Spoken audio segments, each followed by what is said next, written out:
তাদের নিয়ে আগেই শোনা যেত নানান কেচ্ছা, সবই হতো আড়ালে আবডালে। গুজুর গুজুর ফুসুর ফুসুরের কমতি ছিল না। তবে এখন বেরিয়ে আসছে থলের বেড়াল। জানা যাচ্ছে বর্ষিয়ান রাজনৈতিক শেখ সেলিমের সঙ্গে নায়িকা নিপুণ আক্তারের রহস্যমরা সম্পর্কের বিষয়। প্রশ্ন উঠেছে, তাদের মধ্যে কিসের আত্মসখ্য? এই প্রশ্নের উত্তর পেতে হলে ফিরে যেতে হবে এক যুগ পিছনে। 2012 সালের রাজধানীর অন্যতম অভিজাত এলাকা বনানীতে টিউলিপ নামে একটি পার্লার খোলেন নিপুণ। সেখানে সশরীরে উপস্থিত হয়ে সেটির উদ্বোধন করেন শেখ সেলিম। অনেকটা সময় ব্যয় করেন সেখানে। রাজনীতিবিদদের সাধারণত পার্লারের মতো কোনো প্রতিষ্ঠানের ফিতা কাটতে দেখা যায় না। সেখানে শেখ সেলিমের মতো একজন প্রভাবশালী কোন টানে নিপুণের পার্লার উদ্বোধন করতে গেলেন? এই প্রশ্ন ছিল তখন থেকেই। এরপরই ধীরে ধীরে শেখ সেলিম ও নিপুণের সখ্যতার বিষয়টি মানুষের মুখে মুখে চলে আসে।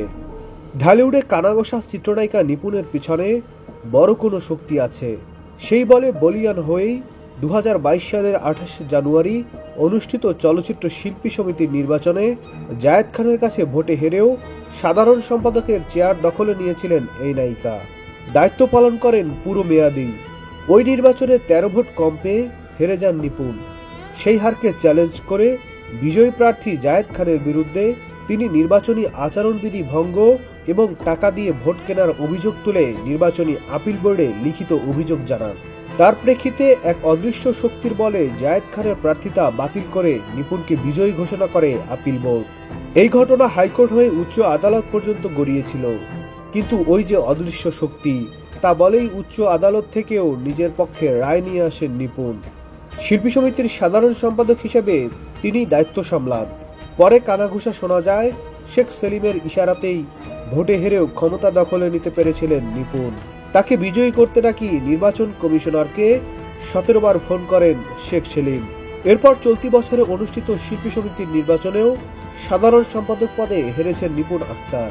এবার তিনি প্রাথমিক অবস্থায় বিজয়ী প্রার্থী মনোয়ার হোসেন ডিপজলকে ফুলের মালা পরিয়ে শুভকামনা জানালেও 1 মাস পরেই নানা অভিযোগ তুলে রিট করেন হাইকোর্টে। এবার সেই অদৃশ্য ক্ষমতার বলে হাইকোর্ট ডিপজলের প্রার্থিতা বাতিল করেন। তবে ছেড়ে দেওয়ার পাত্র নন ডিপজলও। তিনি আপিল করেন উচ্চ আদালতের আপিল বিভাগে। এবার আর নিপুণের অদৃশ্য শক্তি কাজ করেনি। আপিল বোর্ডের রায় যায় ডিপজলের পক্ষে। নাম প্রকাশ না করা 2022 সালে শিল্পী সমিতির নির্বাচনে দায়িত্বপ্রাপ্ত একজন কমিশনার বলেন, জীবনের হুমকি ছিল, যে কোনো সময় ধরে নিয়ে যাওয়া হতে পারে এমন শঙ্কা ছিল, আর এজন্যই আমরা চুপ ছিলাম। শোনা যা করতে তুই তা করতে চাস। Nadim Hasan, Channel I.